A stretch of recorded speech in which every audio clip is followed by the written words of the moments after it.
Ritter Building's muted. I don't know if you can hear me, but you guys are you're muted. That was a dress rehearsal. I'll read that. I'll read that all again. How about lip reading for that part? All right. Now with the mute button off, I will bring tonight's capital planning meeting to order.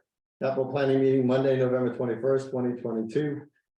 6 p.m. Ritter Building Lower Conference Room. In accordance with the requirements of the opening meeting law, please be advised that this meeting is being recorded and may be broadcast live over the Lunenburg Public Access channel or on Facebook Live, and it will be uploaded to the Lunenburg Access YouTube channel within 24 hours after the meeting's conclusion. If you have a smart device and would like to join tonight's meeting via Zoom, you may do so. Tonight's webinar ID is 792-737-0353. If you don't have such a device and still would like to join and have a telephone, you can join at 888-475-4499. And again, the webinar ID is 792-737-0353. The posted agenda lists all the topics which may be discussed at the meeting and are those reasonably anticipated by the chair. Votes may be taken as a result of these discussions. Not all items may in fact be discussed, and other items not listed may also be brought up for discussion to the extent permitted by the open meeting law. In attendance tonight are the entire committee, Mr. Beardmore, Mr. Passios, Mr. Martin, and Mr. Brenner. Okay, I will start out. The second time went a lot smoother. I'm glad I got that free run for it. Thank you, Matthew. Any public comment from the committee members tonight before we start? Any public comment from the public? Okay. So the first agenda item then was brought up by Mr. Beardmore, and that has to do with the Capital Planning Committee's inventory responsibility under Chapter 1218 of the town bylaws, which, as he introduces it, I will try to pull up on the screen. So I probably should have. Mr. Beardmore. Yeah, so and I don't have the specific chapter open in front of me. I should have opened it. But as I was preparing for our meeting last week, I was reminded that in the capital planning section, I actually believe of the charter. Yeah, it could be the. It specifies both an inventory of town assets, as well as refers to a 10-year capital plan, or a 10-year capital improvements plan. And this came up a couple of times during finance committee meetings over the last couple of years.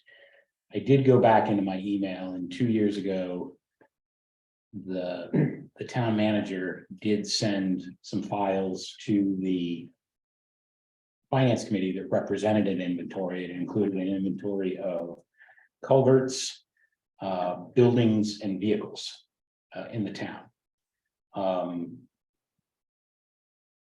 I actually think that it's a pretty good idea to make sure that those documents are either updated or maybe even expanded upon every year, because I continually feel like we're in a bit of a shell game, particularly when it comes to vehicles. And what is representative as a replacement one year could very easily still be on the inventory the next year. And I don't know that to be true. I can't put a finger on it, but it's given what we have now with, and I'll bring this up later with respect to the DPW vehicles, we know specifically when vehicles were initially put on a 10-year plan due to their designation. I think it makes great sense to apply that to a town-wide inventory, at least with respect to vehicles. But I think that facilities and also things like culverts and bridges are appropriate as well. I'm not quite sure what the right process is. I've never done this before, but I wanted to bring it to everybody's attention and see what we thought about do we want to formally request this of the town manager? We do have inventories that were submitted to us this year by the police department and by the DPW for vehicles. They're not standardized. But I think that that's a good starting point, and that's about the extent of my thoughts. Mr. Chair, I seem to have a recollection that the Department of Revenue requires that the town keep an updated inventory of all assets. I think the town accountant would be the best one to advise us as to, or town manager to advise us as to how well that's kept up here in this town. But we, I believe by statute, are required to have an accurate inventory with values, but I could be wrong. And again, whether or not it's being kept up to date would be the other question. Well, I can say that I've only been on the capital planning committee. Last year was my first year, but in prior years. And last year as well. The list is generated and kept by the town manager and her finance team. I had to give security so I can share my screen. So apologize for doing two things at once. But anyway, that has been under the guise, the capital planning committee has never really done much with that in the past. Not saying it shouldn't or should, but I'm just trying to give some background into it. That we haven't. Because there's really nothing for us to do. We could certainly review it, but we can't generate it. And we would have to do it through the town manager anyway.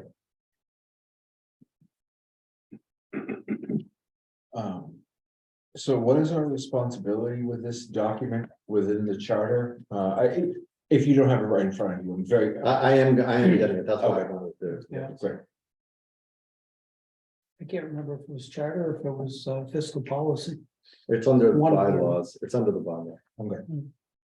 And now that I have the ability, I can now share that. There it is. Okay. So would you envision, So there's the section right there. 12, 17, and 18. Of the capital planning. Yep. And what Mr. Beardmore brought up is under 12, 18 is the last sentence.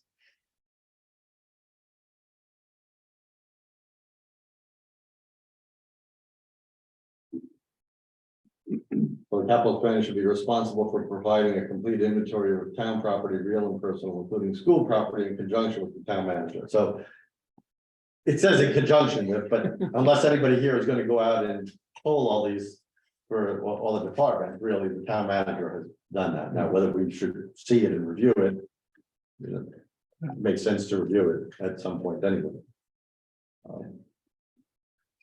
would you envision all assets to be in this inventory data set?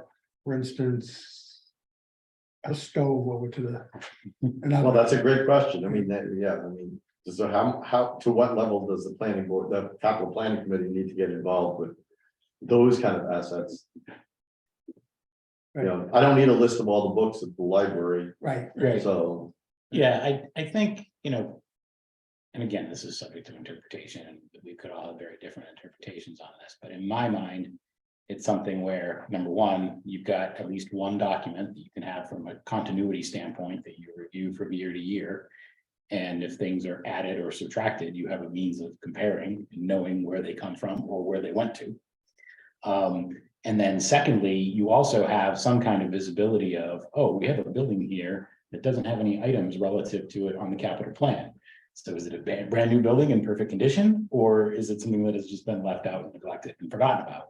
So, and the same goes for vehicles, or bridges and culverts, or those kinds of things. So I think that it is potentially a tool to help the town, not just the capital planning committee, to plan and make sure that we've got stuff covered. It is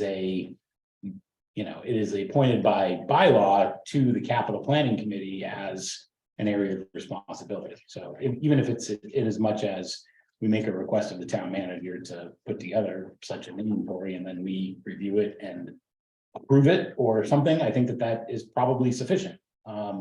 But I do think that, it would be a good, I wouldn't want to call it a best practice, because I think it's probably a fraction of a best practice, but it would be a step in the right direction to actually make that part of our, and even maybe figuring out from a timing perspective, maybe late November isn't the ideal timing to do this, but. Well, that's what I was about to say. Whatever it is, I can tell you with all honesty, it's now isn't the best time to do it. Right. Either I agree. after we submit the capital plan or during the summer before we start the process. Mhm. I'm guessing before we start the process in the summer would make the most sense, because then we'd be prepared for the next year instead of summing up the year that we just went through. I think that sounds logic. I would agree 100%. In terms of what probably should be on there, there may be some thoughts of. However, this document may already exist, there may be some kind of standard that is already applied. Given the purview of this committee, I feel like since we have a pretty direct definition of what the capital planning committee looks at in terms of purchases over 20,000. Or theoretically, potentially bulk purchases put together that meet that needs under some requirements debatably. Yeah. But if it kind of passes through us, I feel like it probably should be included regardless. In addition to all the other big, quote, big ticket items, not that $20,000 is that big a ticket when you think of the things a town owns. Well, I tend to agree with you. I think that that's a good threshold, because that's what we deal with, right? So we Yeah. should, we want an inventory of everything that's over $20,000. I mean, that would make sense. And I agree with Mr. Beardmore. I see the value in, and with you as well, Mr. Alonso, of having it early so we can look at it and have an idea of what's going on before we head into these sessions with the departments. Because I would love to be able to look at it ahead of time and then ask the department heads, okay, you're asking for this truck. Or whatever, not truck in particular, but to have more information to better be able to ask questions and have a better scope of how old things are, when they are or are not being replaced and why. And like I said, if there's something that is being neglected over. If there's something that is not being brought up over a long period of time, it gives us the ability to ask, is this being neglected or is this in great shape, or what is going on here? And not that we have the authority or ability to change those things, but having a broader understanding of the whole picture would probably help us. Yeah, or to, if we do uncover an issue, to raise it to the appropriate representative member or other committee that, hey, what's up with such and such, right? And for the point of transparency, it gives people on the outside, it gives residents a chance to look at and everybody to get historical data, to say, okay, what was the list last year? What's the list this year? And where are things changed? Yeah. Yeah. Yeah. Well, we don't have the town manager who's on vacation this week, so we will bring this up to her and her team, but I think what we should do, what I'm hearing at least, we should get that formulated and. Again, in the beginning of the summer, we should have that and get that list in front of us, whoever's on that committee then. And start with that, so that anything that comes in as a request, we have that as a backdrop. To have more information. It certainly stops the question of, hey, how many vehicles do you have every year? Right, right. To every department. And Dave, you may recall, this came up through finance committee Q&A a couple of times, and 2 years ago, Heather did send us an email. Correct. I found it earlier this week and then went back and I couldn't find it. I don't know if I accidentally deleted it or just Yeah. can't find it because email is horrible and I couldn't find the right search terms, but we did receive a PDF, 3 separate PDFs from her that represented the inventory that were in response to the finance committee request. So I don't know if that's, hit print on a report in Munis or something or what. I mean, it very well could be something that, is Sure. literally a matter of running a report that's already in a system someplace and we could get it and just have it for now. Yeah, I think and then to- revisit it in To the Mr. Pasio's point, I think there probably is state requirements. And if there are state requirements and they have to be reported in our annual audit, I'm sure there's probably a report that goes with. Yeah. So I don't know that for a fact, but it makes sense. If that is the process, they're already public documents. Right. I hate to make more work for people, but if it were a feasible thing. I would love for such a document on whatever format we receive it. To kind of have highlighted or called out as well, items that have left the town's possession one way or another. Over the past fiscal year. So that it's not just a current list, but this truck has reached end of service, it's been sent to auction, Yeah, no. like, yeah. It's like a red line, kind of like the equivalent of a red line. I want to know what's changed from last year. Yes, yeah. What's added and what's been deleted. I know my ability to scan documents and I'm going to not pick up on everything that has shifted or moved or. Even if it was moved between departments, like some kind of historical notes were appropriate, and I'm not looking for crazy, but just to give context. Yeah, I mean, even if it's just, I mean, if there's a column in there. Yeah. That just says, added in what year and expired in what year or retired in what year. And then therefore somebody can go and highlight those lines that have those dates. That makes sense. Anybody else have anything to do? So we'll tell the town manager that we look at addressing that for the beginning of the process, which would be make it earlier in the probably middle of the season. And possibly if there is just a, click copy and send to us a basic file of inventory that she can send to us now. If not, then Okay. beginning of the new process. Okay. So now we get to the meat of our discussion, which is the actual capital planning requests. There are, I believe, 29 items of. Let's see where I have that. I sent the town manager a request today and I knew it was last minute and I got an immediate response that she was out of town, but Yeah. she did answer my email. I requested just a basic one-page sheet with the projects, the column scoring, the dollar amount and their coding. So we'd have a sheet to work with going forward. And she said she could definitely have it for the next meeting. Get all the other stuff off the Yeah. page. I went back earlier today and kind of pulled up the two documents that we got a month and a half ago, which was the comprehensive spreadsheet with 10 years worth of Yeah. So stuff. this is, Yeah, that again, and that's the column, right? if some of our viewers who have called in about not being able to read things, I mean, I can probably enlarge this a little bit, but I apologize, but dealing with spreadsheets on screens is not the way they're designed to be seen, so. Let's see if I can remember the option. There we go. So there are, on this list, I've got 4 items. I've got a 10-year item that's outside of this year. But 4 items that I think we've requested. Or I've requested additional information that I don't have answers to. Note those first, I guess. And then there's, sort of a lingering issue that I have with these DPW trucks that I want to discuss a little bit too.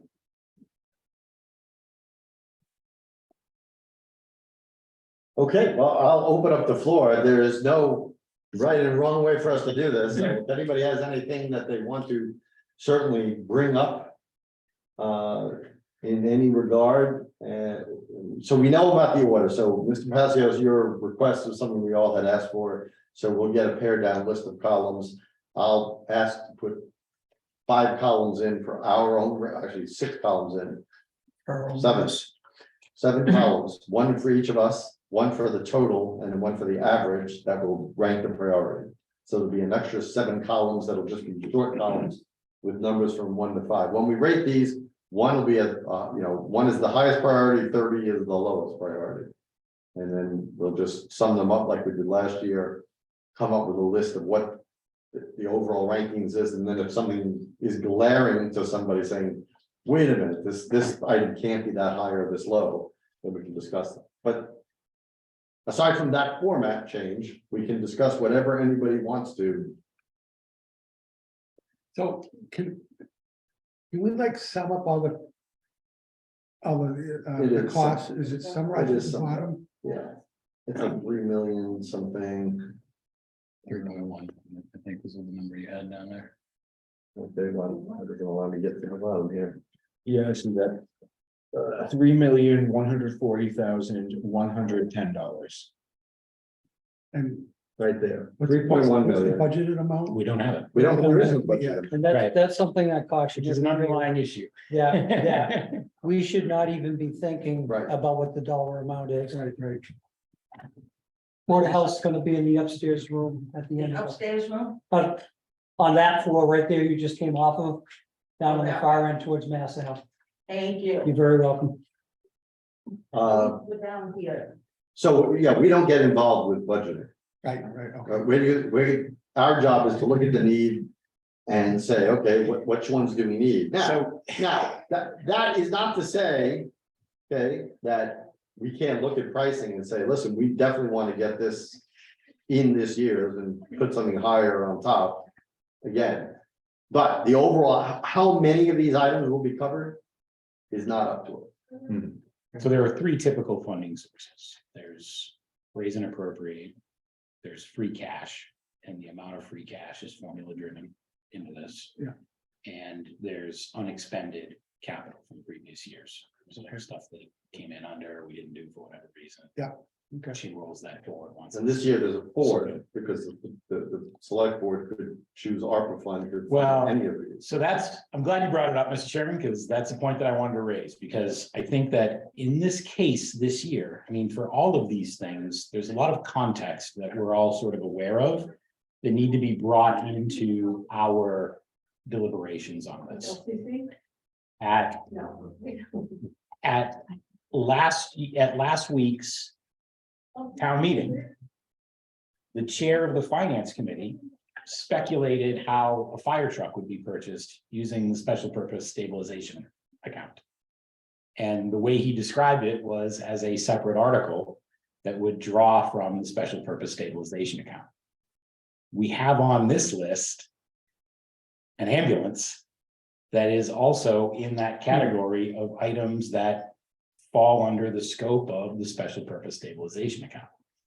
Now, there could be a number of ways that we could do this. We could not fund it out of the special purpose stabilization account.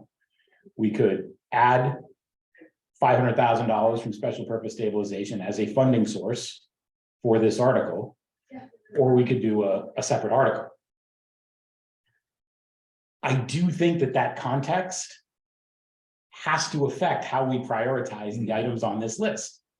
And I've asked that question of the town manager and of you, Mr. Chairman, and I haven't gotten an answer to the question.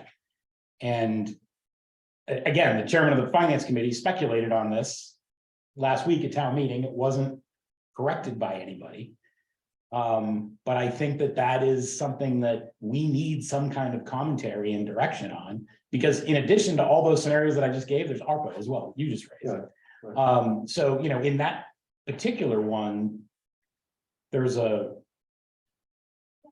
lot of extenuating circumstances that we haven't normally had in the past with respect to capital planning. But for all intents and purposes, that falls outside, first of all, it falls outside this committee. Like, even the regular funding sources, we don't get involved in the funding. That's the town manager and the budget process. Totally, and how things get put on articles. Now, ARPA is completely in the hands of the select board. Why that's true, again, that's beyond, that whole funding mechanism was unique. And I think as one member, I'm not going to speculate for the rest of the select board, but as one member, I'd like to know what the capital planning board thinks we should fund. And if we can alleviate a big burden item, so we can get to other things at the lower thing, it makes sense to do that. So that's how I'll look at it, but there's other criteria at play. I know that other select board members had other criteria about, okay, we should use the ARPA fund to fund things that wouldn't normally come as capital planning articles. And although I pressed for an example, they didn't have an example, but I'll leave it open that there may be such a thing. So yeah, the ARPA funding is going to be a unique animal. And it's going to be interesting to navigate those waters. But even if you take ARPA out of it, and we pretend that we didn't have ARPA money, Yeah. because it's so ethereal even still. The special purpose stabilization fund is not ethereal. It's a real fund with almost $2 million in it that we put in. The good people of Lunenburg have funded that specifically to buy ambulances and fire trucks. And so you could look at that a number of ways. One, just following Evan Waters' logic from last week, or you could look at it as take all, take all of the funding sources and then take that, whatever that dollar amount is for the ambulance and add it to the total and pull that out of special purpose stabilization. Or you could say, no, special purpose stabilization is going to take the place of raise and appropriate or something like that. We don't know. We just don't know. Right. There could be more clarity to this if the town manager were to bring some clarity to the process, but we can't, I personally am having difficulty ignoring the need for additional context, at least with respect to that item. I'm wondering how much that impacts my final decision, or as well, I think my final decision, because I wonder how much that impacts what we're expected to do as a committee here versus what happens afterwards, because and that's my first year on the committee, but as is my understanding, we make our recommended list, but as been discussed before, I believe, just because we have recommended a specific order of operations for purchasing, saying these are the top priorities, does not mean those will actually be the top priorities Not at at the all. end, because there will be further lobbying after this committee to the town manager, et cetera, et cetera. And so there will be more playing afterwards.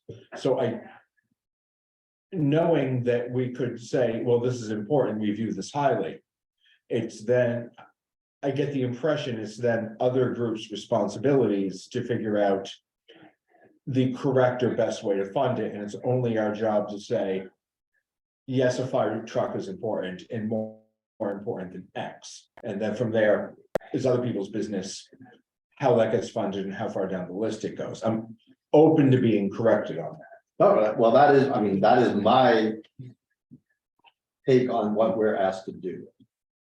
And just for context, while the town manager can completely supplant his or her decision, in our case, her decision, for what our thing is, it would be disadvantageous to do so. So the changes from our order and the final order are not going to be great.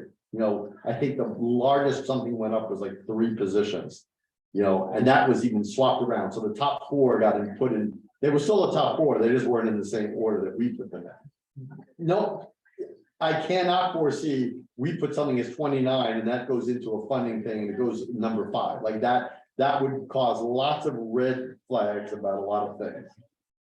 But to your point, I think that's what our purview is. Our purview is to say, we listen, we vetted them, we think they're important, and this is the order we think they're important. My understanding of the special purpose stabilization fund also is that, number one, it takes a vote of town meeting to pull it out of that account. Yeah. In 1 or 2 ways, a separate article that is funded through that fund, or a portion of capital as an additional funding source. We looked at that a couple of years ago for one of the largest fire truck purchases in the last 5 years. And when it came to town meeting, we had enough money to not touch that special purpose stabilization fund. So it was not listed as a funding source. Right. In the early stages, it was. For the mechanics of town meeting, if you use that as a funding source, it changes what the vote needs to be. Requires It's gotta be like a 3/4 or something. 90%. 90%. Right. So generally, it'd be put in a separate article, because otherwise you jeopardize the whole capital plan if it didn't reach 90%. So. Anyway, I'm not going to get solved here today, but in my mind, I'm just one vote, it's an important topic. Other items on my list, I'll just jump in here. I'm waiting, I hope we're gonna get an update on the cemetery project. Because if you recall, there was some bundling involved on that project, and we have not heard back on that in terms of a number or a plan for that unless there has been communication that I haven't seen. I misplaced my pen. Oops, didn't quite make it down there, but almost. All right, so cemetery. You're looking for the cemetery plan? Just an update on the number, because I think we had requested of the DPW director last week that be unbundled, or Oh, at least the items that were under $20,000 be unbundled from that project. Okay, The Flat Hill Road project, the culvert? yeah, no, Drainage. the drainage. The new drainage, not the culvert, okay, yeah. We still don't have an answer to the question of where's the water going. Well, I think I don't think they're looking for, I think they're looking for an engineering. You said, I thought that was an engineering project. Yeah. Well, That's Worded as a construction project? It was worded, I believe, as a construction project. Oh, Well, Engineering to bring us to Well, design. it's, yeah, And okay. with a schematic again, design. I don't need a schematic design. Right. I'd like to know the direction that the water is gonna flow. Right. I mean, because it's really all my expertise can help with. But in my mind, we need at least a plan for the direction that the water is gonna flow. Because it's probably gonna require an easement, or probably gonna run down a road that other residents are not gonna like. And I think we need context on that plan. Well, again, I think I remember when this came up. I don't know what his explanation was, because I remember questioning it too. It's like, how can we have construction if we don't have an engineering plan? So it's in line with what you're asking. Again, I don't think I would find an engineering plan without just a general idea, like if you've got an easement from the property owner on the east side of that road that you can run the water down, then okay, that's an acceptable answer. But if you don't have that, then I wouldn't even spend money on engineering. Well, these are the kind of questions. The frustration I have with what we're talking about here is if we get an acceptable answer, we'll be okay with it and we'll put it somewhere in the list. Mhm. If we get an unacceptable answer, it doesn't matter, it's still in the list. We can put it down the bottom and It's it can get still- shoved well, right back up the and- list and again. We again, have no Dave, mechanism. therein lies Putting my it on- problem with the process. Right. I will revert back to what I said just a little bit earlier. I mean, if we put it dead last. And it gets funded, then there's a problem that everyone on this committee is going to have a problem with that. Then what is the point of the committee? I don't see that happening. That's why there are members of the different boards, the school committee and the finance committee. Can I express a case in point from last year? Me personally, Yep, on this committee. Voted to put the primary AC system at the very bottom. so of the as list did I. For the reasons that we felt it was not fully vetted and that the dollar amount was not gonna cover it. What happened? Outcry from the citizens, it got moved up on the list, and where are we now? It's thousands of dollars more and it's not moving forward. Right. We have no way, we vetted and do our work here to understand whether a project is viable at this particular point or not, but we have no mechanism to hold it. No, that's because it's town meeting mechanism. It's an advisory board. Right. I was with you, believe me. Yeah, I would love for the world to be devoid of politics in total. It's not gonna happen. So it doesn't matter how much I dream about it, it's not gonna happen. And there was lots of lobbying, from a lot of sources to the town manager. And she was put in a bad spot and we had the money. So she bumped it up a few rounds. We almost got to the bottom of the list anyway. right. So again, she didn't bump it up a lot. No, She just bumped it up like 2 or 3 slots. into the funding. Right. But that's my And problem. luckily, we had to get numbers anyway, and aside from being 25 times what was in the budget. But again, Chances are you're gonna see that money come back. yeah, That's the yeah, well, it will. Um, It wasn't that I didn't support the project, I didn't support the point the project was at with the amount of funding that we were talking about. But what I'm saying is it didn't go up 10 notches. It went up like 2 or 3, but Just to we were lucky enough to have enough money to go down to these. So, but I hear you. So I had Flat Hill Road, and then, relative to this year, I've got two other issues that I just wanted to raise. The Eagle House parking lot. So we got email this week from the consulting engineer. By the way, over the last several months, I've had a number of emails with the town manager over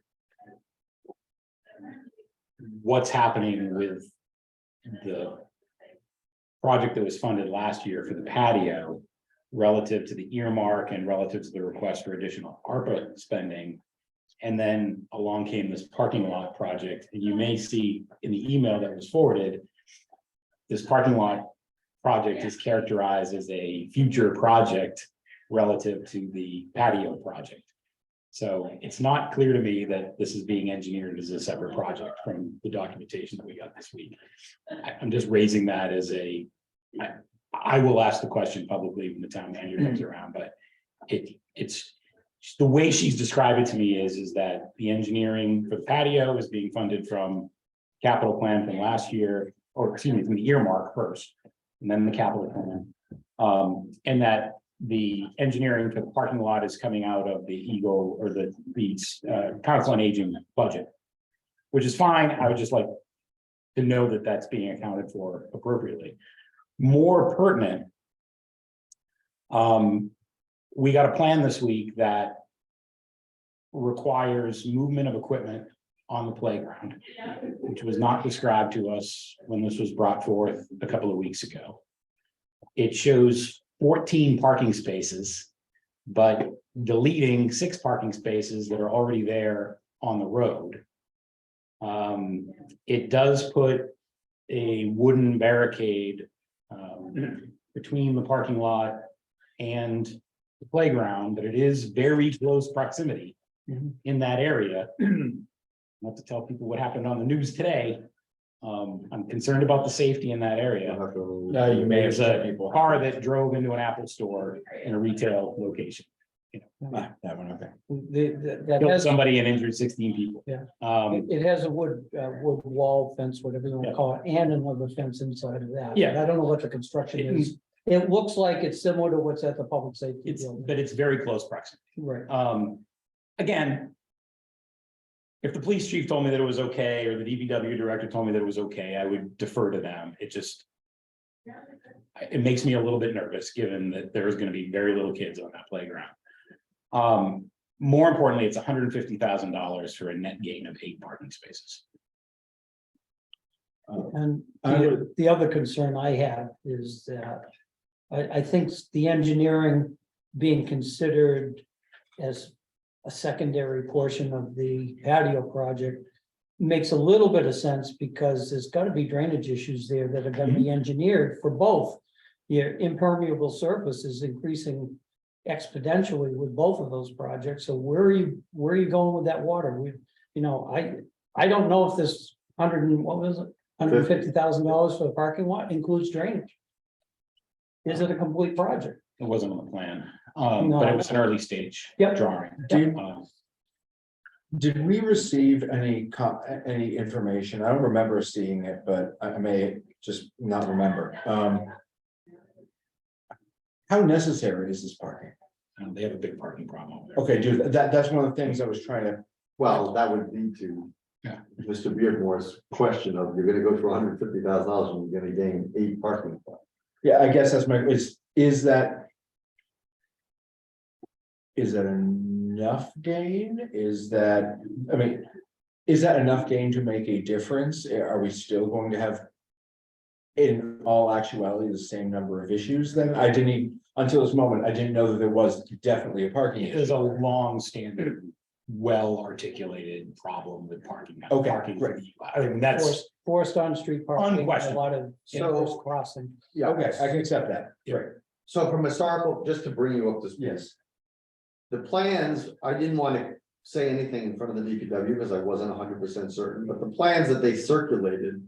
This plan for parking lot has gone back at least 5 to 7 years, okay, so there's been some version of this parking lot envisioned for a long time, and the limiting factor has always been kids king. That has been the limiting factor. Now, That got further exacerbated by the fact when the skateboard park was planned next to the TC Pasio's building, that made it even harder, okay? So it's kind of hinging, I don't mind the moving of Kids Kingdom, we have lots of room to move it, but we do, and I hate to say this out loud, have to come to terms with what we're doing with the building. So what this has to do with the parking lot, you can make that parking lot much wider, you can make it 2 rows of parking, just like the parking lot that's above the Eagle House between the teen center and there. You can do that. There's enough land and you move Kids Kingdom, but you don't want to move Kids Kingdom close enough to the point that, okay, what are we doing with the property that's around? What are we doing with the building? And so therefore, that's why it's always nebulous. Nobody comes up with a final engineering. They're always conceptual plans because nobody has the real plan. They wouldn't even know how we would divide off the property line, because right now the Pasios is just on the same campus plot as the Except rest for of the the, building. There is a property line that goes, if you Right extend alongside Memorial, Kids Kingdom. if you extend Memorial Drive as it goes along the library, Yeah, the property line basically goes straight out. So the Kids Kingdom, with the exception of about this much in the front right corner as you're looking at it, is under custody and control of the select board. Everything to the right of it, as you're looking at it, is under custody and control of the school committee. right. including Eagle House. No, no, Well, no, according to the GIS maps, that's. the way no, it no, is. no. We got, the plan that we got from the town manager is based on a surveyed lot plan. And it matches GIS, I checked it. And the Eagle House and Kids Kingdom are under custody of the select board. To the right of that, TC Pasios and that whole property is under the custody and control of the school committee. I saw it backwards, the other way around. Anyway. But I will look at it later. Right. And there is, We don't know what the property line Right. would need to be, and No, we need no, to no. know them. Right, right, Because if we're gonna do something with the building and keep it, then we gotta be able to make it zone, we gotta make the property lines fit. Can't make it non-conforming. so. Again, unfortunately, I think there's more. So the underlying problem here, Mr. Brenner, is that there's a parking problem up there. Okay. And. You know, the folks who use the Eagle House, many of them have ambulatory issues. They want to be as close to the building and the facility as possible. If you go up there during the day around, let's say, late morning, anytime during the week, what you're going to see is all of the parking spaces on the road by Kids Kingdom and that lot immediately adjacent are full. And then the upper lot, you usually have a couple empty spaces in that lot. That's my, and I do pay attention when I drive by, because it's come up so many times at finance committee. I'm always thinking about that. They need parking spots in close proximity to the building. And that, you know, to a certain extent is what this delivers on. Unfortunately, it's just not a sizable net gain. Right. And I would add to the fact that with the patio and the ADA compliance and all the other things, there's enough projects going on there to put another one out. This is something that can come back a following year anyway, because they're not gonna get done with all those things. And the parking can be, if they want to design it with the patio in mind, fine. But can be done later, and I'd rather, you know, we've had that talk about holding it from year to year. That isn't gonna be spent that year, and this might be something that really needs to be done serially. These projects need to be done with the patio before we can do this. Well, I mean, Dave brought up a good point about the drainage, and I really, yeah, I hadn't actually thought of that relative to the engineering, you know, because I do see sort of a project creep going on with the patio project, but I think that's a relevant point that I hadn't thought of, which is, you know, at least in terms of what happens with that property on the southeast side of where that patio would go, you do need to think about where the water's going. And if it's parking lot or not, and if it needs storm drains and those kinds of things. one of the reasons that I know, well, having grown up and spent a lot of time on that property, but also. If you ask the engineers that did the initial study of that ground for the skate park. That was one of the things that added a pretty good dollar amount to their project, because they had to figure out where to go with all that water. The water's very shallow to the surface.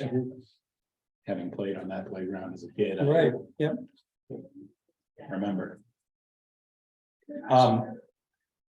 And then, the only other issue that I wanted to raise, and I think these are high priority items, but I think they're worth mentioning. There was a discussion at our last meeting with the DPW about the 6-wheel dump trucks.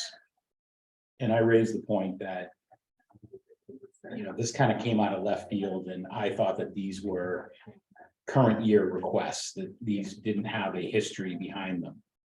And I went back and looked at last year's 10-year plan and the year before. And in fact, there was a different 6-wheel dump truck that was scheduled for one 6-wheel dump truck that was scheduled for this year, DPW 1714, that has been now pushed out to next year. So it was scheduled for this year, it's now next year. But the 2 trucks that we are being asked to support this year are calendar year 22 requests. So these 2 requests are new this year for these 2 6-wheel dump trucks. Now you could say, okay, but next year's is the same kind of truck, and that would be but they're, so what I'm getting to, and this very much relates to the inventory, is not only do we have, am I really hazy when it comes to inventory?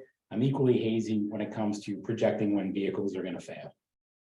Because we got these briefings last year on the finance committee. We were told the 2 vehicles that we funded the year before last and last year were on their last, were on that last leg, and they needed to happen. They were funded.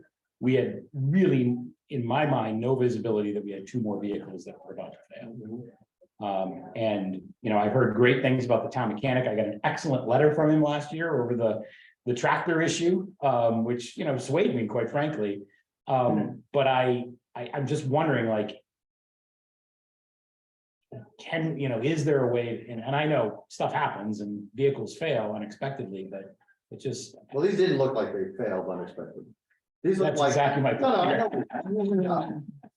Now, I would say that, yeah, that when, that brought, raised my eyebrow, and I think it raised my eyebrow, and, how good would, and this is a new DPW director. Mhm. So I don't want him to be, I mean, he doesn't bear the brunt of it. No, I've been not here at all. for Yeah. 2 months, 3 months, so I'm telling you what you need. Now, why those weren't brought up? Yeah, I guess we can have a discussion about it, but you look to the department heads to do their own inventory when you're asked to do the planning.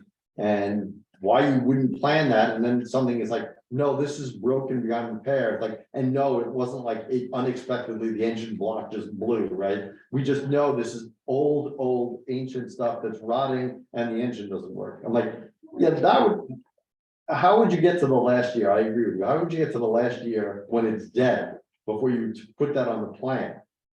Even a few years out on the plan. So, yeah, I have the same problem. And that's why automatic replacements, scheduled replacements like we do with the police is important, because it shouldn't be an emotional decision about, well, can we get another year out of it? You gotta have those questions when you have really, auxiliary budget years, when you have really tight purse strings. But you shouldn't be having that on the plan. And everybody should say, hey, this is what I needed, whether you fund it or not is up to you, to the town manager and town meeting. I'm telling you that we need them then. And then my only other issue that I wanted to raise, and this isn't really for us to figure out unless we were to decide that we wanted to get really deep into a longer term plan, but the way the capital plan is often leveraged as a 10-year plan is, okay, well, we're going to do this year because we talked about it last year and the year before. It's been on the capital plan for multiple years. Ergo, it has more credence to get funded this year. This year on the capital plan, and for multiple years, we have not funded something called office space at the public safety building. And it's been recycled a few times in the capital plan. It's been recast a few times. What we looked at last year or the year before has disappeared, it appears, and it is now a K9 and offices facility or building. It's still not really clear to me what Figured out we're what building. that is either. And it's, there's money for next year in design and money for construction 2 years out. My red flag here is, I think this is as much a policy decision for the select board as it is a capital planning discussion. Mhm. And I'm just flagging it for you, Mr. Alonso, like, if we're gonna consolidate animal control, if we really need offices, if we, need a project there, I think that that's something that the select board should be endorsing sooner rather than later, rather than saying, well, it's been on the capital plan for 3 years, of course we should do it. Like, in my mind, that's not good reasoning. So I would say that, first of all, to the point that something being on the capital plan multiple years gives it a higher score than something that isn't, is a score, it's a single number, it's not the thing, it's not the determinant. And I never believed in that office space. I said it publicly, I didn't know why we needed it, and it was supposed to help with accreditation and records. I'm like, I don't know whether. Completed the accreditation. Well, they didn't That one complete it. phase. They didn't go, Yeah. they got to the next level. Right, So I think we were borne out that what we said as a committee was true. Now, just not that it's part of this discussion, but the canine control, we've had the same animal control officer for many, many years. And the kennels for wild animals or stray animals are on their personal property. That is problematic. Because she is, she's not gonna be our animal control officer forever. And given the recent thing, I mean, because of age and because, I mean, she's done service, she's done a wonderful service for the town. So we have to start preparing. It's like, okay, when somebody else takes it over, are we gonna expect them to house potentially dangerous animals at their property? I don't think you're gonna get a lot of takers. So that's what it is, looking at, the select board is aware of this. That's the desire, not about this particular item. But it is something we have to look at, and having it near or at the public safety, where the police have their own canine units, just seemed to make sense. So I wish I asked about that. Because on one hand, I feel like you could make it. There's so much I don't know about the thoughts on construction, and I would love to know,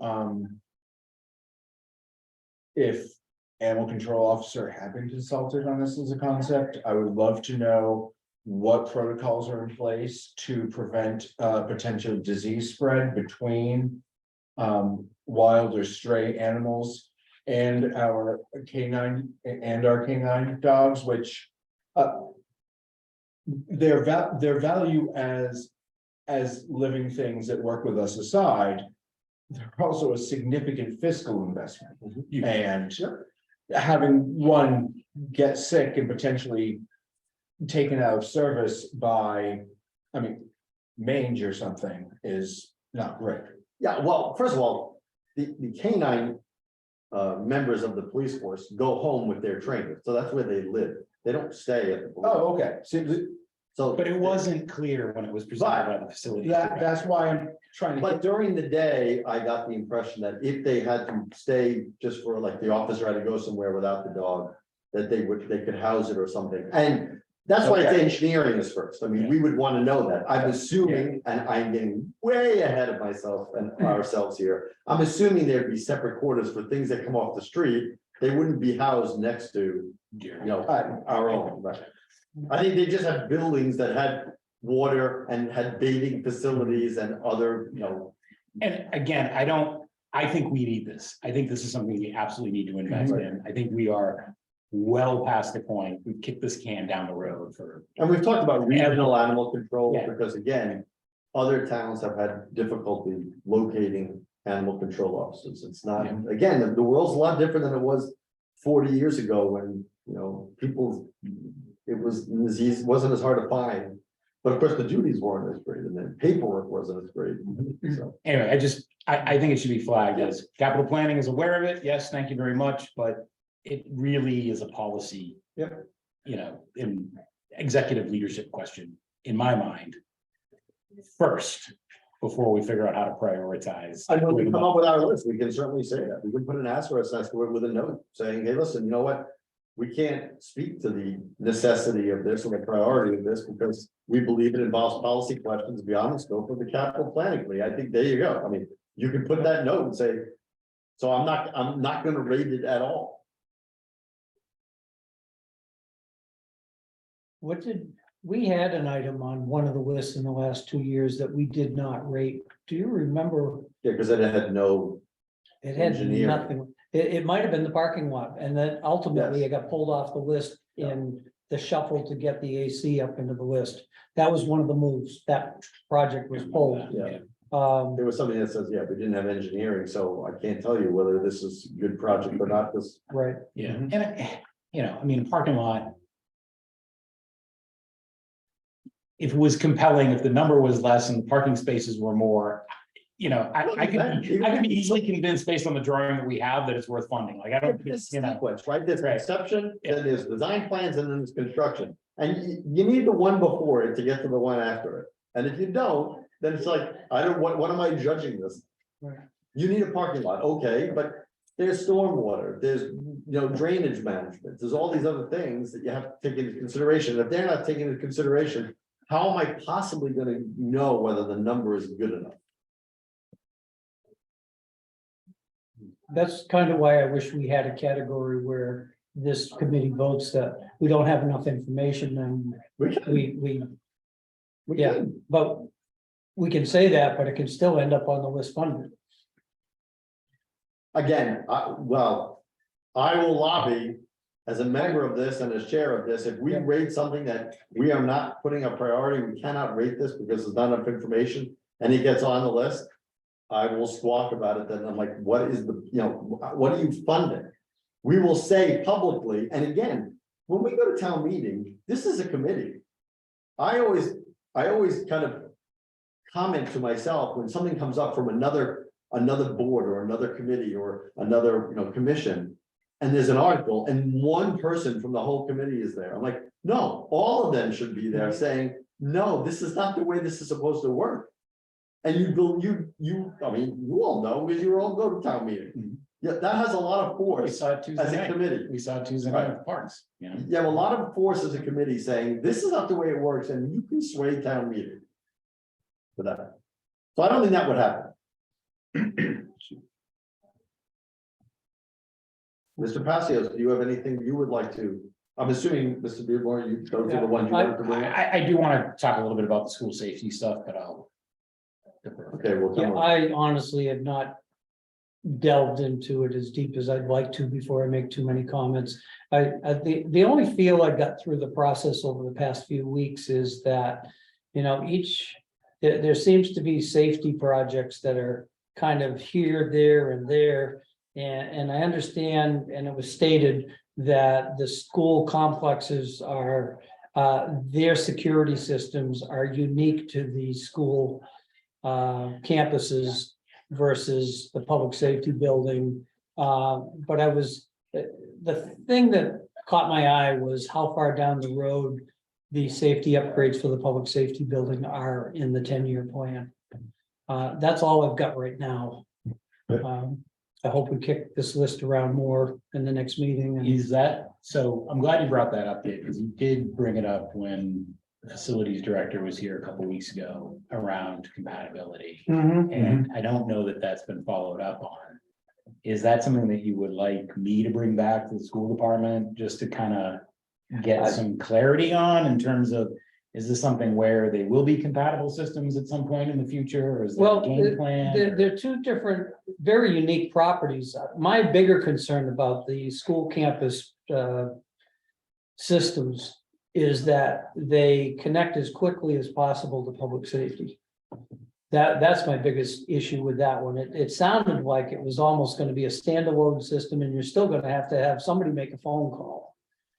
Yeah, that's not, You're not gonna have gunfire detection that's gonna go direct to the police station, those types of things that are very readily available and used widely, especially in the cities. yeah, so I don't really know the answer to that question.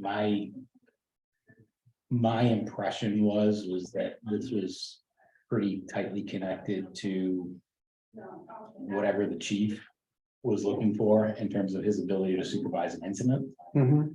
But I don't know the extent to which it would react to the example that you just gave, right? So I'm very confident that whatever we're doing meets the chief's requirements, but I don't really know in terms of effect on response time or that kind of thing. I just don't yeah. know. But we could. Again, if we're gonna delve into it, let's do it right, not set with a dollar Yeah, amount. I think that's fair. Well, my impression of their presentation, both from the town side and certainly from the school side, was that we're talking about really basic building envelope hardening. Like, we're not talking about alerts.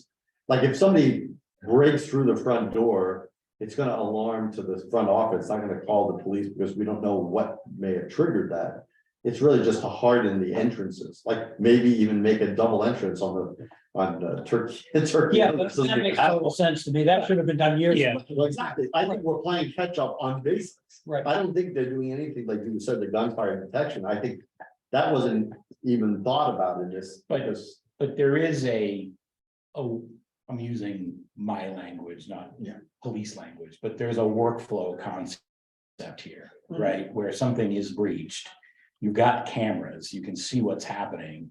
And once that breach is verified, somebody presses a button and the police can see what the heck's going on, right? And that, to that, I just don't know. Right. You know, Yeah, that didn't get explained in there. Nor That- did- yeah, that right. Didn't get touched on at all. Right, and I think that it's worth following up on. Yeah. I have, I think, potentially this came up as well during the school presentation. In some ways, a potentially radically different view of the school safety. In that. The stripping the horror and the terror and the awfulness from it. Discussing numbers, because safety is a numbers game. There's a lot we can be doing for safety in schools. There is almost infinitely, infinite, like you would say infinite as hyperbole, but hundreds of thousands of times more important than hardening against shooters. Shooters are horrible.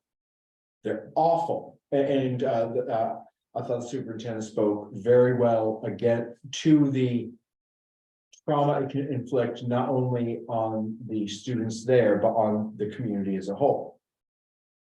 But statistically, school shootings are incredibly rare. We don't think of it that way because they capture the news. The same way we don't think about the fact that we live incredibly safer lives than we did 10, 20, 30, 50 years ago. People say to me, oh, you gotta be careful these days with your kids because it's more dangerous than ever. It's not. We have numbers. It's safer than ever. And school is the safest place for the kids. Now, I'm not going to say we shouldn't do a lot of these projects because a lot of the envelope hardening projects are really good for the actual threats that occur. Having EMS being able to get any kind of first responder get into the building at any entrance as quickly as possible is a huge safety issue because that's going to save the parent, grandparent, or teacher having a heart attack, which is far more likely than a school shooting.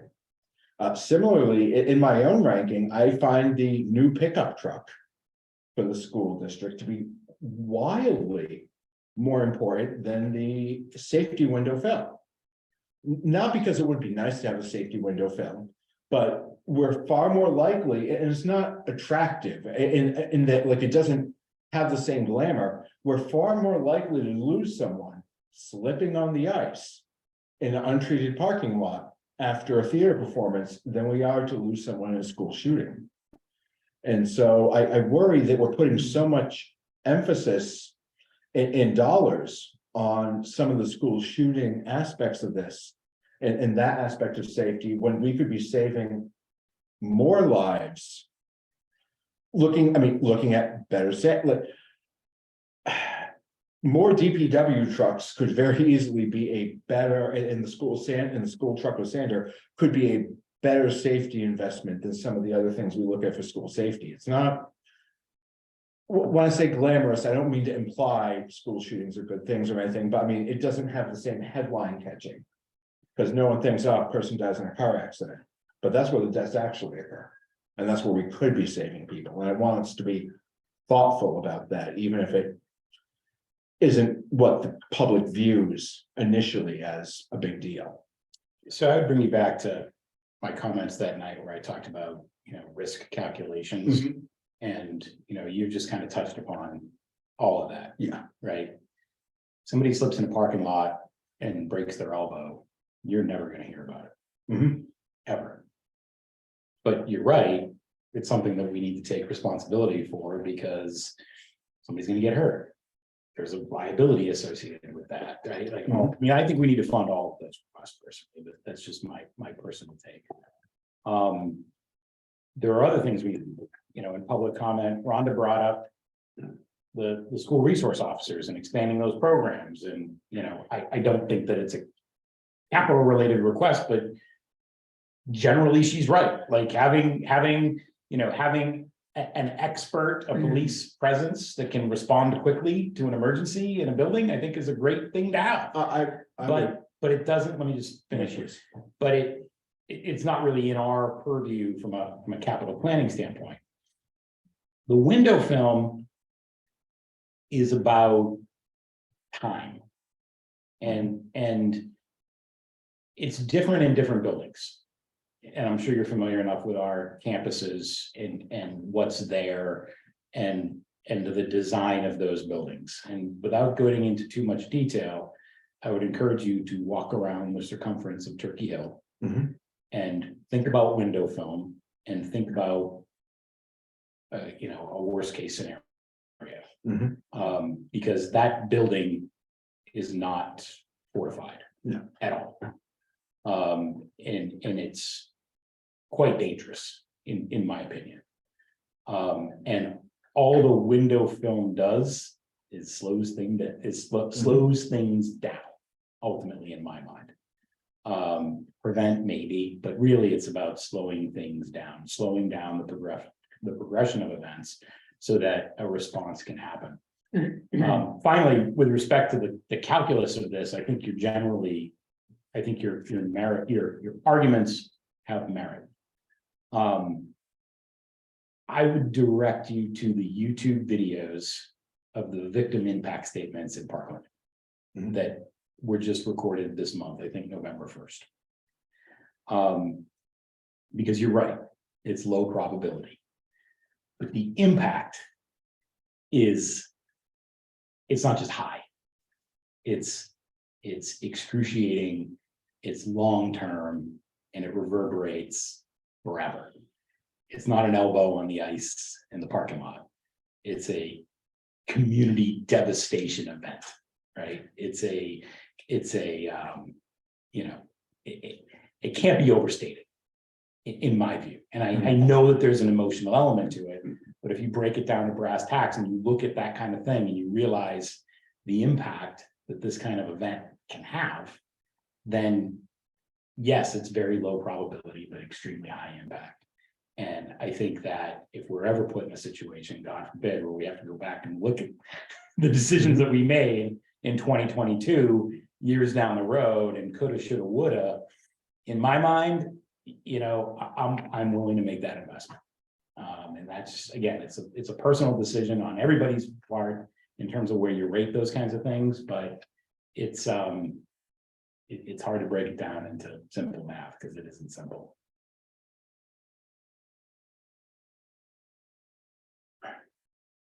I thank you for your commentary on the way you evaluate, because I think it's very much like one of the articles at the special town meeting. They get to be emotional articles, and we're asked to make financial decisions, and people make decisions even without any financial impact, so they don't even know what the impact's gonna be. And that's, to me, that's no way to run a railroad. So I'm appreciative of your commentary because I come from the same kind of approach. I also want to take what I think are practical approaches. I don't know, I mean, I'm still torn about the window film, and it really, again, from a numbers point of view, I don't know that it makes all that much of a different impact. Because it's not a high ticket item. So, but I mean, these are the things that we should be discussing. And I just, because this is all public and viewable on YouTube, I also want to clarify that I'm saying this. With a child at the primary school and a child at Turkey Hill as well. And you know, some of you know that from other conversation, but I want to just get that out there. I'm saying this as a parent as well, so I'm not coming at it from a completely who cares about the kids standpoint, which I know us in the room understand, but for the sake of everyone at home.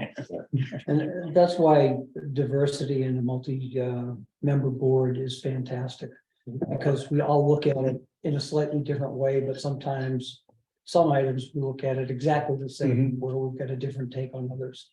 And as long as we verbalize those, and I said that just as I was leaving the finance committee to the newer members, I said, whether it's dissenting opinion or not, is important to the discussion. That if you feel something different or something hasn't been said, make sure you verbalize it. This would be a good time as a chair to remind people, with the exception of George, who is not representing, he's a citizen at large, that we all report back on these meetings to our respective boards and committees. And so please do that, because that's part of the process, all right? And we don't want the five of us to be the islands who make the decision without discussing with the select board, the school committee, or the planning board, or the finance committee. We want those committees to be involved in your briefings, especially when it comes to things that are, you know, I don't know, very controversial, but are not slam dunks, that it's something we all agree on. Anyway, I just wanted to use that as a time to say that. Mr. Martin, do you have anything you want to discuss? Yeah, so one thing I'm sort of struggling with is the scope of the water problem on Flat Hill Road. I know it's been on the radar for years, but I've been trying to, I go up and down that road 5-6 times a day in pouring rain, light rain. And I don't know what I'm missing when I'm driving up and down that road, because I don't see water flowing anywhere. Is it? Well, it depends on when you're going, and in the winter, it's very clear, because it'll just coat the whole road with ice just south of Cortland Circle. Okay, but like I say, I'm just trying to understand this, like the recent heavy rains that we had. I go up and down that street 5 to 6 times a day. I don't see any streams coming down there. I mean, the way that I hear of the problem, like we got this massive amount of water, we got to put it somewhere. But I can tell you, when I commute up and down that street, it's like, I'm looking at it going, what am I missing? I don't think this, I mean, and I could be mischaracterizing it, but I think it could be that at this time of the year, especially with the drought, you're not going to see it, but when it freezes, and then when snow gets on top of it and starts melting, that's when you see it, and then when it starts thawing in the spring is when you'll see it. Those are the times you'll see it, that's the window. That's the window. Right. Okay. I have spoken with people who live on Flat Hill Road who have expressed to say strong concern would be a mild statement about the level of the water issue. Okay, I mean, I'm not trying to downplay it. No, I I'm understand. trying to figure it out when I'm Well, driving. there are down two the street, specific you know? properties that, one of them whose backfield is completely Yeah. flooded. And then the neighbor's property also is severe pooling in the driveway, in the front yard. And everything, especially in the spring again. My interpretation is that there is the safety issue of the road, but the pooling on people's properties is really the issue that raised Trying to the solve. awareness over the course of the last couple of years, and particularly in the winter when you have freezing and damming and those kinds of things, right? So and I drive down that road 4 or 5 times a year, and I do recall last winter when it came up, the property on the south. Pardon me, on the northeast side of the intersection of Flat Hill Road and Goodrich? I have to. No, Page. Yeah. Page. Those properties were Were they buried? definitely have some flooding Oh, going on okay. on them. And I did see that, but, you know, if you weren't, you have to be looking for it, obviously, you probably driven by it, you know. Yeah, The larger problem is, as everybody has noted who looked at this problem, first of all, there was the causation problem, which is not going to get solved. It was not caused by the development at Cortlandt Circle. That was the engineer's decision that was not done. Yeah. It's more of a rising water table line in that area and the whole area. And then what do? I mean, you're fighting Mother Nature, where do we put the water? And now all those properties, we don't have any town property nearby to make it exit into. right, That's the problem. I reviewed my notes on that, and. So we'd be funding engineering and construction. In one fell swoop that's what the proposal's for, correct? Well, it says construction and I'm gonna get, that's why I have to get a clarification. I had in my note, I could double check. I thought he said so too, but even so, again, we don't wanna do both. Yes. Because without knowing the engineering, how can you estimate what the costs are gonna be? I desperately want to fix this for the residents who were impacted. Yep. And I just, and that's my exact concern, is are we talking about this completely made up number? Because if there's been no engineering, how do we have a clue? Right. I'd love to move on this as quickly as possible, and I hate the idea of saying no, and then it's another year for engineering. And another year. Well, if we change the, you know, if the DPW comes back and says, no, we'll just focus on engineering and just change the number, then we'll just take that into consideration. Yeah. We'll just change the request to what they're looking for. I mean, we gotta start somewhere. I agree with you. I'm the one on the select board who has highly pushed this. Mhm, I'm like, this has gone on for like 12 to 15 years. right. And I'm not gonna be on the board and, you know, and it didn't come up to the board for many years. I mean, it wasn't like the whole 15 years I knew about it. I've only known about it for like 6. And I'm like, then when I saw the history and then we did the sidewalk, I'm like, no, we cannot turn our back. We have to do something about it. So I agree with you on that. I do think though that there's very few times in my life has an engineer come up with something that I've been like, I can't believe that, like, it's a complete wonder, right? Like, the basic, like, water flowing downhill, right? Like, we can't engineer our way out of that problem, Mhm. right? So that water has to go someplace. So even before we engineer, I think that there has to be it just needs to pass the smell test that we know where the water's gonna go. Mhm. And I honestly think that that's gonna require some negotiation with some of the property owners in that area. And that really ought to happen before we start. putting money in. I think I disagree with that, on the idea that. I feel like I've learned enough about engineering to know that I have no clue what I'm talking about on the planning board. Because on the planning board, the number of engineers I have to talk to, both on the board. Yeah, sure. Thankfully, and who present to us is huge. And the amount that they know that I don't, that I would have taken for granted, is so big that I don't want to just make assumptions about, it's easy to say water has to flow downhill. Well, it does. Unless you're moving it, unless you're regrading, so there's a different downhill into an area where you can put an infiltration basin, and then they can. Still down. Well, it's still, it follows downhill unless you can easily make a different downhill to a point where the water flows downhill underground. There's just so much that I don't know, that I don't want to look at surface topography and be like, of course it's X, where there's people, I mean, it may be that simple. But the problem here is that the water table is, like, my understanding, is like 2 inches below the surface. Yeah. And this is a problem. That's why the apple orchards grow so fast. Right, so. You know, the logic being, well, you dig a hole and the water goes down, it doesn't because of what the water table is there. I mean, you know, maybe there's something. But if the water table's uniform throughout the area, as opposed to if there's some underground impermeable that then leads to, Yeah, Oh. and maybe that exists. yeah, and I have no idea, like, I'm not implying that is the case. I'm going to the point that I really don't know. Yeah, and again, the challenge is that there's no town-owned property that we could even look at right in that That's right. area Right. for that scenario. Again, I think that it's gonna. Fixing this problem necessitates an agreement with an abutter. To drive that water somewhere. And I, you know, funding an engineering project without at least a game plan. In my mind, you're funding a fishing expedition.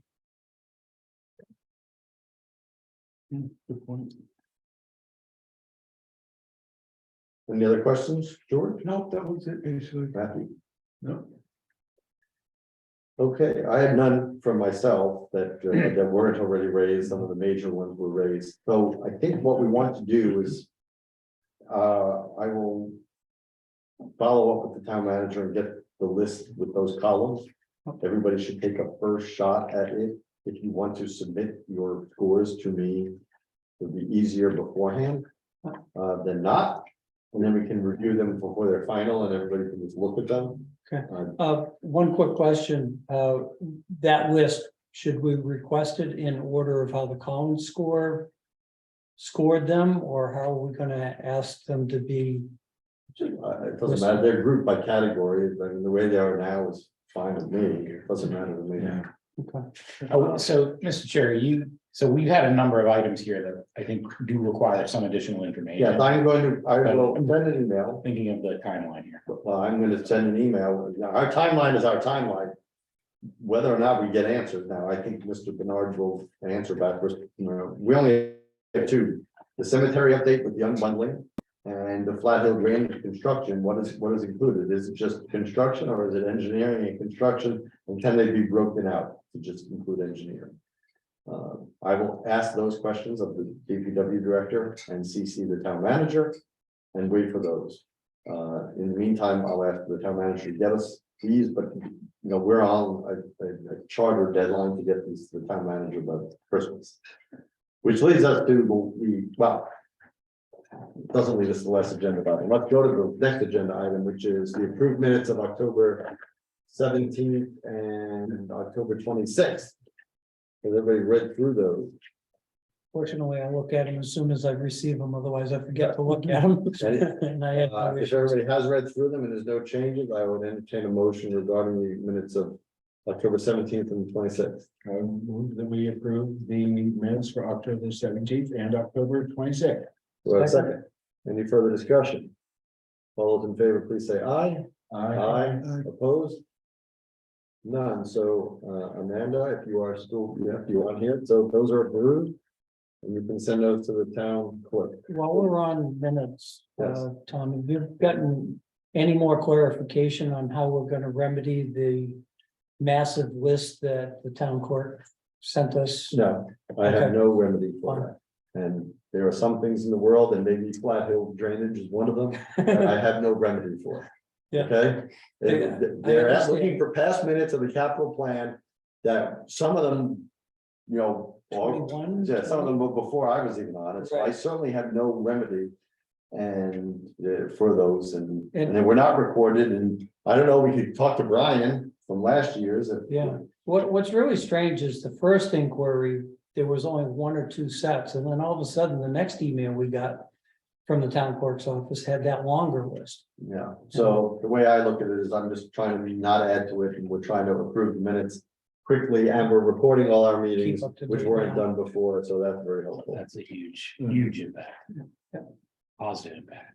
So the action items for next meeting, I think we discussed, the real important thing is, what are our next meetings? So when are people available? Obviously, starting from next Monday, so from the 28th and beyond.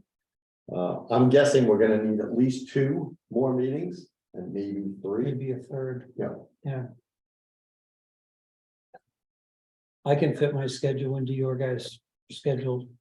Let's see, on the town, Uh, let's see, do we have the town, let's go to the town. 28th is a planning board meeting. I didn't bring the calendar on that too. I'm gonna look at the town calendar right now. Okay, so we are in November today. So the 30th should be So planning board is on the 27th, so how about the 20th. 28th, so the third, how about the 30th? 30th, there's no school committee meeting. So can we meet the 30th? I suspect we can. Day of the week, Monday? It's Wednesday. Okay. Okay, yeah. I have a personal commitment that evening that I do not believe I can reschedule, but if I'm the only one who can't make it. So be it, I can send out my info. Okay.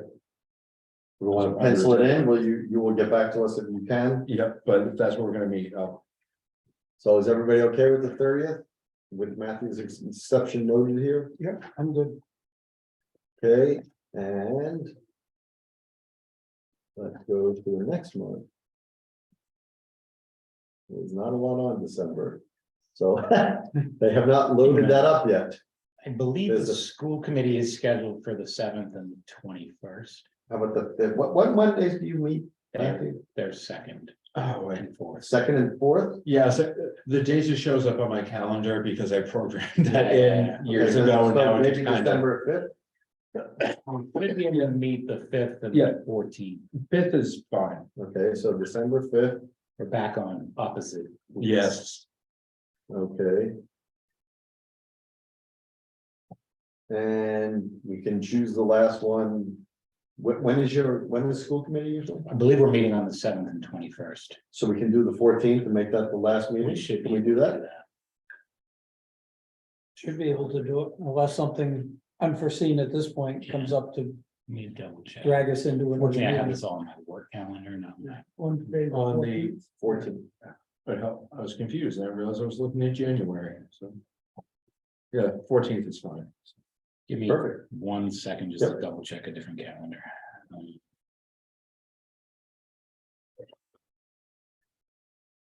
And not being seated in 5 seats makes my schedule a lot easier. Although I'm still in 4, but it's still a pretty flexible schedule.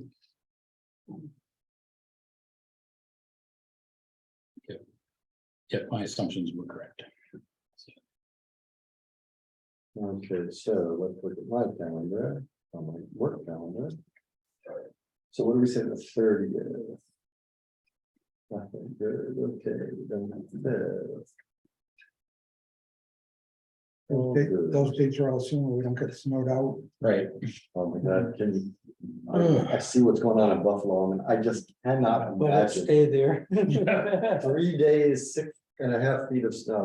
Yeah, The Buffalo Bills had a play in Michigan, and they almost didn't get there. Right to their fans, they wouldn't shout out their players. That's right, they did. They did. Really? I was thinking about this, like on the roads, like where do you put in a city? Where do you put 6.5 feet of snow? I don't know, when I think about what happened here in 15. You see, I was gonna say, like, whatever we did in 15, because that was. I have Truck it away and put it in the ocean. We're a rural community. I mean, Yeah. where do you put it in a city? The ocean. Yeah, that's what we The lake, did. the lake. Put it in- Yeah, Well, a lot of it, you still gotta get it there, though. It's a lot of carting. Yeah. God put it there, he'll take it away. That's great. That's great. Yeah. It's hard to say in November. Just. All right, so, okay, so those are, we have the rest of our meeting dates. That should take us to the end, I hope. Everybody can, once you get those, well, Wednesday, we may not have, I'll try to generate them myself. I mean, it's just a matter of organizing the columns. If the town manager doesn't have it, Yeah, the only thing, like I said, if we could have the Collins score with it, just so we've got another data point. well, I have your email to her, so I will, Okay. I will. Did I I copy mean, it to you? I meant to. Yeah. I did, okay. So I can rearrange the, and just make a pared down version of that. Yeah.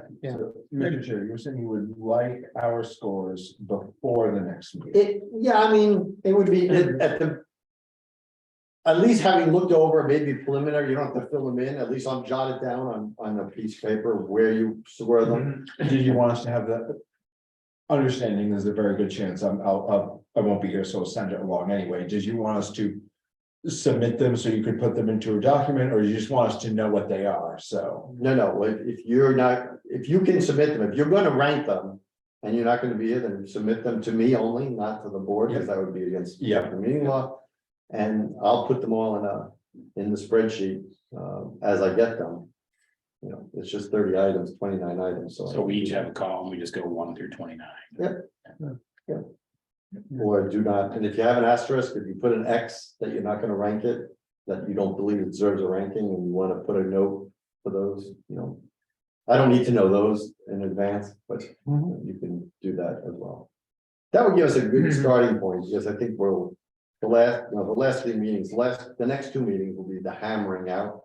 And getting a good feel and being able to bring back to our respective boards at least, you know, a general notion about what we want. Good. All right. Any public comment from the committee? Public service announcement, Yes, November 26th, weather permitting, the Saturday after Thanksgiving. The town tree will be set up at the gazebo here in town. The tree will arrive from northern New Hampshire on the 24th.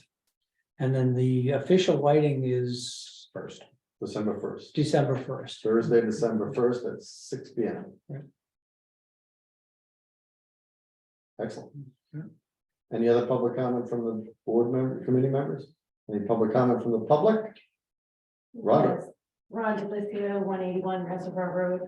I just wanted to bring up the safety film one more time. I know I've discussed it enough, but I don't claim to be an expert on safety. Let me just put that out there first of all. And I didn't rely on expertise to conclude that expanding the resource officer program would result in a more immediate response time than any of the capital items presented. I relied on elementary school level math and reasonable assumptions. The presentation of the safety film included the time it would take an intruder to enter the building through the treated glass, which ranged between 90 and 120 seconds. Prior to the presentation, I asked the police chief to provide the department's response time to each building. His answer was, and I'm quoting here, "We would hope that our response would be less than 5 minutes." The superintendent gave an example of a recent event in which the majority of the shootings occurred in the first 2 minutes. Even if the safety film holds up for the maximum 2 minutes, the police response time on any given day could be 4 minutes, which still leaves a 2-minute gap. I assume an officer assigned to a building would remain on the first floor and be capable of the most immediate response time possible within 2 minutes. The presentation did not make clear the item would only eliminate the gap in response time if the film holds up for the maximum 2 minutes and the police response time on any given day is only 2 minutes. That's why I stated the item could only delay entry in a best case scenario. And so basically the bottom line is $160,000 by 90 to 120 seconds, which may or may not have the desired impact on response time. And security and other items such as security cameras have 0 impact on response time from what I understood from the presentation.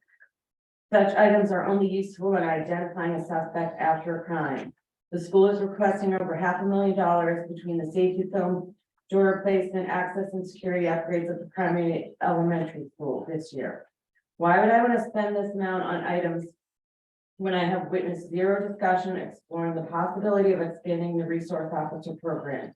Why would I want to spend a dime on treating glass at Turkey Hill when I already know the windows in that building need to be replaced at a cost of upwards of $1.2 million? Wouldn't now be the appropriate time to at least consider expanding the resource officer program on a more full-time basis in that building?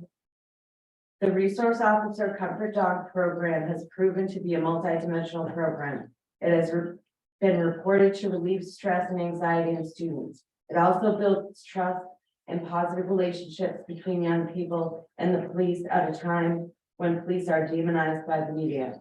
Instead of focusing on the program we have, I heard a questionable attempt to portray safety film as a multi-purpose item with the claim it would somehow reduce energy costs. Despite media coverage of such events, it also seems the odds of an attack on any given school in a community are low. May the odds be forever in our favor. If they are, the resource officer program adds value beyond safety. Even if the odds increase, this program provides a response time of under 2 minutes. The capital items requested are geared toward turning our schools into unguarded prisons, if you ask me. Why not request bars on the windows instead of safety film in order to eliminate any gaps in response time? I would like to have a better understanding of why the choice was made to invest over $500,000 in capital items to make our schools more like prisons instead of providing any type of cost analysis for expansion or even gradual expansion of the resource officer program. Obviously, I'm not a safety expert. I am just an average member of the public who likes to have a clear understanding of the goal before deciding how to spend tax dollars. Pending more information, I am unable to support or make an informed decision on any of these items. Thanks. Thank you.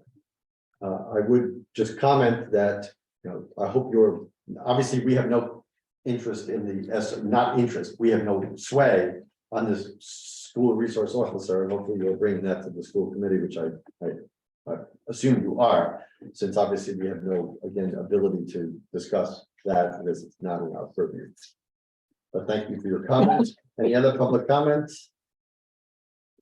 I would just comment, I appreciate your opinion, Ron, and I think I generally disagree with your characterization of the safety film and the cameras, but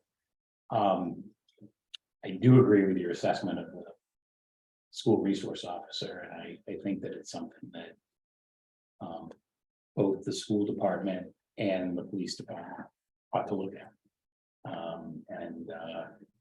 I've casually had conversations with both the chief of police and the superintendent about that, and I think that they are both generally supportive of expansion of that. It's just a matter of resource and timing.